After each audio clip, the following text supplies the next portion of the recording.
પ્રશ્ન નંબર 1. જામફળ માટે કયું સ્થળ વખણાય છે? Option A Dholka, option B Bavla, option C Mandal, option D Sanand. સાચો જવાબ છે ઓપ્શન એ ધોળકા. પ્રશ્ન નંબર 2. સૌથી વધુ ગ્રામીણ સાક્ષરતા ધરાવતો જિલ્લો કયો છે?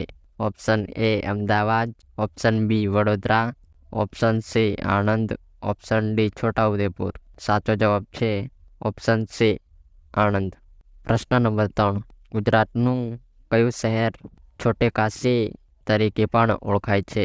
Option A Jamnagar, option B Rajkot, option C Bhavnagar, option D Surendranagar.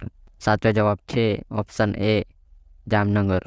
પ્રશ્ન નંબર 4. નળ સરોવર કેટલા ચોરસ કિલોમીટરમાં ફેલાયેલું છે? Option A 100 foot, option B 140 foot, option C 240 foot, option D 120 foot. સાચો જવાબ છે ઓપ્શન ડી 120 ફૂટ. પ્રશ્ન નંબર 5. તાપી નદી પરનો ઉકાઈબંધ કયા જિલ્લામાં આવેલું છે? Option A Songadh, option B Tapi, option C Surat, option D Mandvi. સાચો જવાબ છે ઓપ્શન બી તાપી.